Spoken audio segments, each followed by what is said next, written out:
Let's just do that for starters. Why don't you just introduce yourself and tell people a little bit about yourself. Well, my name is Larry, and hang on, already gonna have to do a cut here. What are we talking about? Like, how far back are we talking? Like, we talking like, so it's a bright morning in 1982.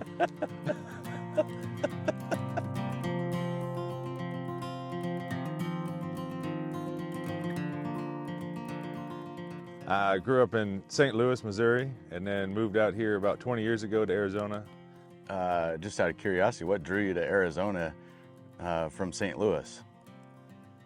Well, when I was 21, I bought my first house in St. Louis, and it was in the suburbs, and I was standing out in my front yard, and I was just looking at the houses around me, and I had this kind of a rude neighbor, and I just remember sitting there thinking, like, this isn't what I want. Like, I want to be out where I can camp and just enjoy nature, and I just knew it wasn't for me, so I just put the house up for sale and threw everything in a trailer and headed west.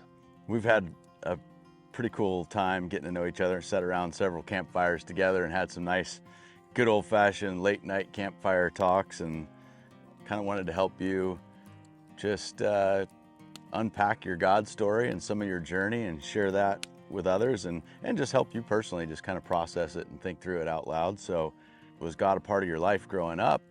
Did you know much about God? Well, my parents, they informed me of God and said that, I guess I kind of grew up on the lifestyle of like, just live good and believe that there's a God, and that's good enough. It was never, I mean, I went to a few church services. It was nothing too extreme. Maybe I'd say less than 10 in my entire life.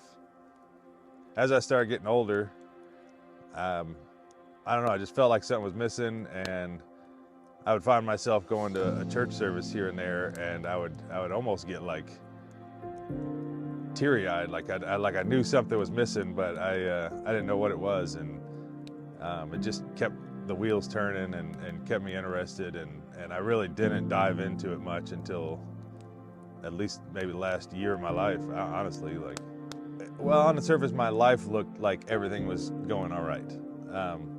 A lot of people around me would probably be shocked to even believe that I was like that, but I was just fighting a lot of inner battles, I guess, you know, and I just wanted to be happy, I guess. And no matter how hard I tried to control it, which that's half the problem, but I was trying to control it and make it happen, it just seemed like the harder I tried, the worse it got. And then I would just say the worst things to him just because I was mad that he let that happen, you know. And I was working on some things in my life, and a lot of it has to do with my new pursuit of my career as a YouTuber, and just a lot of things that were not going right. And I kept trying and trying, and I just had this weird kind of a feeling come over me one night, and it was like God just came to me and just showed me what the next few months of my life would look like if I just followed that path that he kind of, like, I don't know, it's so hard to explain, but it was just like this crystal clear picture of what I needed to do, you know. And the very next morning, I just woke up and started going down that path that he led me, and it just, everything started falling into place, and things started going in the right direction. And I just am so sure now that this, I don't feel like it's a coincidence. I feel like that was a path that was given to me that I'm following, and I'm glad I did, and it's changed my life so fast already, just this in a short amount of time.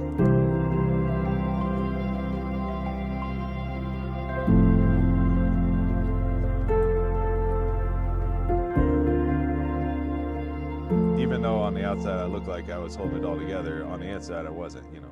And but now talking to him, it's like, I guess I feel like the pressure's kind of off. I don't have to be the one that's in control of everything, and I don't have to be the one that has to plan out the future or anything. Like, he can just be there and do it for me, you know, and he's there for everybody else as well. Like, because prior to that, I just felt like I had to hold everything together, you know. In comparison to a lot of other people, yeah, I did. I had an amazing life, you know. It's not like I had huge struggles, but I guess it just wasn't where I wanted it to be, you know. I always wanted everything to be exactly right and perfect, and I had a lot of anxiety and depression, and overthink a lot of stuff. So it's always busy up there, and it's caused me to ruin relationships and friendships, and push people away, even family. Like, I pushed everybody away, I think, out of just embarrassment and shame or whatever. And the older I got, the more regret I had for doing all that, you know. And I just blamed it all on him. So I figured, why would you make me like this, you know? Yeah. Got things together. I started out kind of like a handyman, and I ended up becoming a licensed contractor, and I was building a business, and I had a house and property, and I had that American dream happening. And yet again, kind of like I was when I was in St. Louis, standing in my front yard, I didn't feel like that was the right place for me. So I wanted to go down a different route. I think I was following the money over happiness. So I gave it all up and started doing a YouTube channel. And point being is that I just given up my entire life and everything I had, and sank every dime into this channel. And YouTube is such a hard thing to accomplish that there wasn't a day that went by that I didn't feel like a failure. I would just work so hard and put a video out, and it would just bomb every time, and it wouldn't go anywhere. And I kept asking myself, like, what did I do? I gave up everything for this, and it was all coming to a head. Like, I was kind of losing hope after close to 3 years of nothing happening, and draining away all my bank accounts and just having nothing left. And that's when God came in and just said, just keep pushing a little harder, you know. And I think that's just exactly what I needed at the time. And it just kind of gained my confidence in knowing that somebody's up there looking out for me, you know. And it took a lot of stress off of me, and everything just started kind of falling into place. The channel ironically started doing well, like almost immediately right after that. And I know it was him. It just, I don't know. Yeah, that's pretty cool. And I think it's good to just talk about it out loud, because I think a lot of times, especially in the beginning when we're getting to know God, it feels pretty abstract, and you have a hard time kind of wrapping your arms around it and knowing where it's coming from, or kind of where that inner voice is. You know, is that just me in my head? Is that God talking to me? And in the beginning, it does feel quite different and hard to put your finger on. And I think that's pretty normal when you're first getting to know the Lord. Yeah, it was not what I was expecting, I guess. I guess I always expected that if a person believed, that it was just all on them. Like, you'd believe, and of course, this is me looking back from years ago, looking forward. I would think a relationship with God was just kind of hoping that he was there and living your life that way. And that, I guess I kind of assumed he would never really come here and like help, I guess. You know, I heard people that would say it would happen, and they would have these signs, or they would hear something, or whatever they would hear or think. And I kind of, years ago, would roll my eyes like, well, they're just making that up. There's no way. And it was probably because I never opened up to allow it to happen either. I mean, I was pushing them away my entire life, and it wasn't until I just kind of was in that right mindset, and it's just kind of unbelievable that you know, it was just so clear. I mean, not what I was expecting at all. And since then, it's just been a blessing every day. Every day I wake up, I thank him every day, multiple times, that he waited for me and everything he's given me, and it's just unbelievable, you know. Man, that's awesome. It's really good. So you hear from God, and even though it seems way different than what you're expecting, and it's kind of hard to put your finger on, you step out in what in the Bible is described as faith. Like, you believe in something you can't see, feel, touch, but you just get a sense. And so you kind of start walking in faith that God's real, and he cares about you, and he cares about your actual regular life, and he has something to say to you, and you start actually living, like, believing that and living that way, and things start kind of falling in order in a way that is pretty refreshing and taking a load off, like you were saying. In the beginning, did you start praying? Did you start reading your Bible? I didn't even own a Bible. I just started praying a lot. In fact, I've never in my life said a prayer out loud with somebody else in the room. So I wasn't even sure if I was praying right. Like, I just would sit there and just try to get my mind cleared of other things, and just talk to him, and almost like I was just talking to a friend. And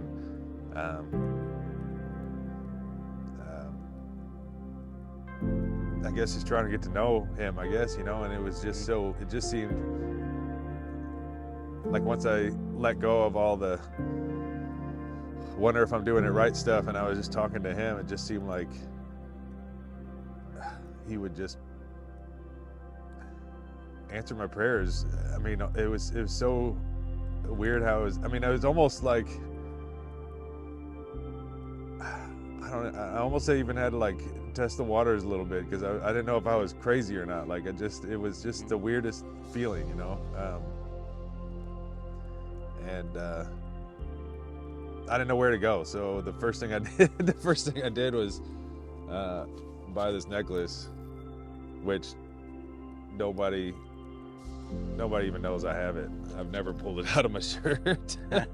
But I wasn't buying it to, like, brag. I just bought it for my own purposes, you know. And I've worn it every day since, and I was fortunate enough to meet you, actually, and you've helped me so much. In fact, when I first met you, I told you that I didn't even know the story of, like, where did Jesus come in and versus God, and I didn't know anything about it. I mean, I never took the time to learn when I was younger, you know. Mm-hmm. Because I didn't even know what to do at first. Like, I didn't want to tell anybody, because I thought it was just too good to be true. And I don't know, I just felt comfortable around you. So when I would bring some of the stuff up and you would talk about it, it just seemed like, okay, well, this is right. Like, I'm not crazy. Mm-hmm. And like, why do a lot of people pray to God versus Jesus? And I never knew the difference. Like, I didn't know, am I supposed to pray to Jesus and he would talk to God, or am I just talking directly to God? Then why is he involved? Why do I even need to pray to Jesus? Yeah, I didn't know, you know. Mm-hmm. And just a lot of questions like that you answered for me to help out, and got enough of the pieces of the puzzle together that it made enough sense that now I get so much joy out of listening to the morning devos that you have, because it's just piecing together a story that I never knew, and it's just building blocks every day, you know. Yeah, that's awesome. I guess how I envisioned it was God was just like, okay, here's flowers, and here's a fish, and here's water and a mountain, and I just thought it was like all positives, and I didn't realize there was so much, like, okay, now you're gone out of here or something. I didn't know that he was that way, and it just,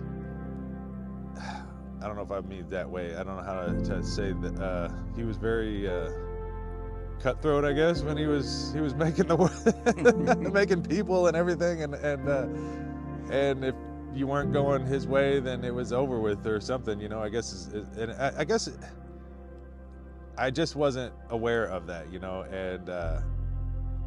and it's really just fed the fire and just intrigued me, like, to learn even more, because that was just one day I listening to a podcast, and I had to turn 180 degree the opposite direction. I didn't know that was how it was, Yeah. So I'm learning every day. Yeah. We met at the Quartzsite RV show. I think you were there to meet somebody else for something else, and definitely I don't think you were looking for us. No, business reasons. Yeah. But I was waiting on that person to get off a phone call, and I just happened to walk down that side of the rally where you guys were parked, and of course I noticed Tucker playing with the ball, and just struck up a conversation, and it was, it's crazy how that worked out. Yep. Yeah, so we strike up a conversation and kind of find out that you're on board with God. It was just pretty vague at the very beginning. Obviously, we're just getting very spontaneous, getting to know each other. And we talked about, do you have anybody helping you learn the Bible and learn what that's all about? And you're like, not really. And I'm just like, throw myself right in your business. I'm like, well, do you want somebody? You're like, sure. And I don't know if you're being honest or just trying to get rid of me. Like, that actually stuck out to me a lot. Like, after I left, I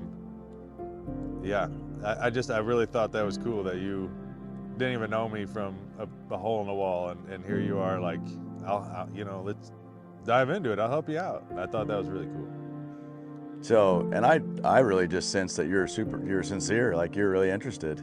And I just kind of took it at face value and went, here's a guy that's pretty new and want to learn more about the Lord. Like, that's right up my alley. I like those kind of people. Right. And so I just thought, well, let's see where it goes, and then you came back to the church service that we did there, and then we got a good chance to hang out and visit some more after that. And I don't know, I just felt like kind of affirmed after getting to talk to you again, like, I think we could be friends, and I think our friendship's going to revolve around following God and learning about it together. And I don't know, I just thought it was kind of a cool start, and pointed you to the podcast that we do every morning. And I remember not too long after that, you were traveling somewhere for work, and you sent me a message saying, because I think at that point we were 35-ish days, something like that, I don't know, around 30 days into the book of Romans. And so you sort of came to the party like 30 episodes after it started ish. And I remember you sending me a text saying that you're got a long drive to go somewhere for work, and you're like back to back listening to all the episodes. Yeah, starting from the first one, moving forward. Yeah, I wasn't able to watch, but just played it over the radio in my truck, and and it was cool. I enjoyed every minute of it, just because that's all the stuff I need. Like, I'm just glad that there's somebody like you out there that will break it down, and to have that available for people like me to just click on it, and I doubt I'm the only one out there that, out of like sheer embarrassment, that I'm 41 and didn't know the whole story, so to know that there's something like that, a tool that I can learn in the privacy of my truck or home, it's nice. Yep. And like we said, we had some more campfires and some more fun conversations, and digging into more of the just real serious private stuff that's hard to talk with about people. And I just gotta say, I'm super proud of you, that the way you're engaging with the Lord and how serious you're taking it, and just how sincere you are. Like, I know I can see how much it matters to you. And not just to you, but as you've shared with me about your family stuff, and like you deeply love your family and care about them, and you getting to know the Lord, part of it I can tell is like you just really care about your family, knowing him the way you know him. And I think that's really important to you, and I just really respect that a lot.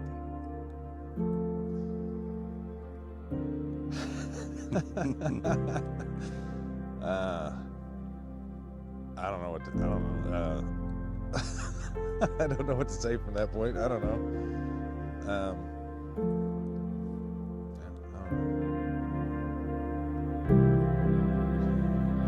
You just say thanks. Thank you. Thank you. Yeah.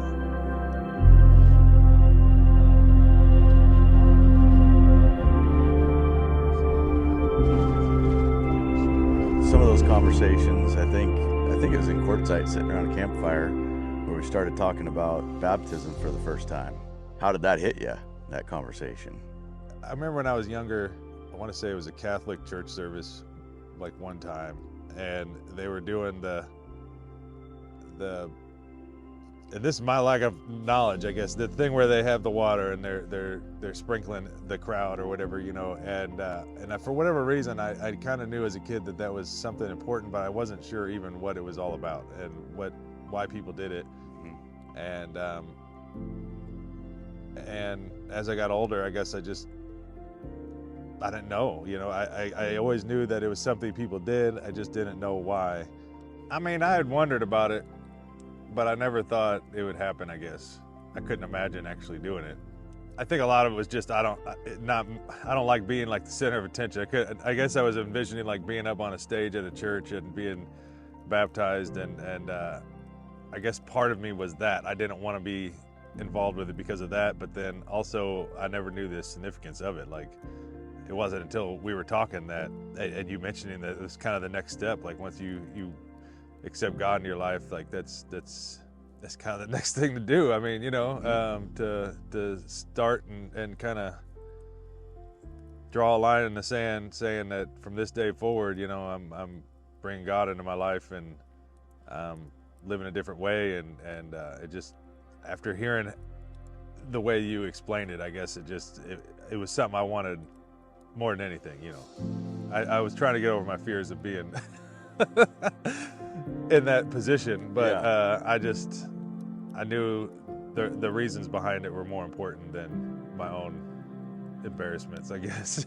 I'm glad you mentioned that, because I think that is something that, you know, a lot of people struggle with, either whether it's a fear of water, whether it's a sincere fear of being in front of a whole bunch of people, or what they're going to look like, how they feel about their own body, or if their clothes get wet. You know, I mean, those are all real things that I think people do get kind of hung up on for real reasons. Like, I'm not trying to make light of any of that stuff, but I also really appreciate what you said there, of just kind of came to a spot where you're like, I feel like the reason for doing it is more important than kind of my uncomfortable stuff. Right. Yeah. And that's a pretty important thing to mention, I think. Yeah, and I definitely prayed right beforehand to for the strength, I guess, to just get past my own insecurities and get out there and do it, you know. Yeah. So I lean on you when I'm lost my way. I keep holding on for a better day.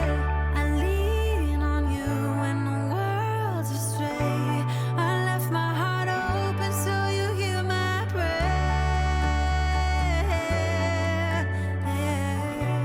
I left my heart open so you hear my prayer. Ask you a couple of questions, and normally we probably wouldn't have sunglasses on, but it is like nuclear bright. so we're gonna keep our sunglasses on so we can see. So a couple questions to ask you. First of all, have you accepted Jesus Christ as your Lord and Savior? Yes. And are you saying, by committing to this act today, are you saying that you're repenting and you don't want to live the old way and just try and figure it all out on your own? You want to do it God's way? Yes. And so we're going to go jump in the water. and baptize you. All right. Right? Let's get wet. I keep holding on for a better day. I lean on you when the world's astray. I left my heart open so you hear my prayer. I left my heart open so you hear my prayer.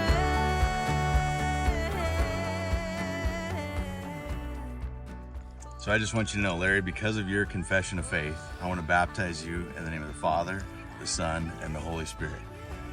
I keep holding on for a better day. Yeah. That's what you call a refreshing start to a brand new life. Welcome to freedom. Thank you.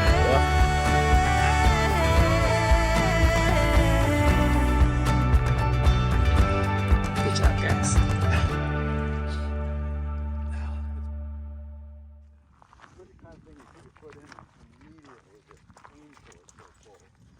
She went floated out of the fire. Just laying out there floating for like a half hour.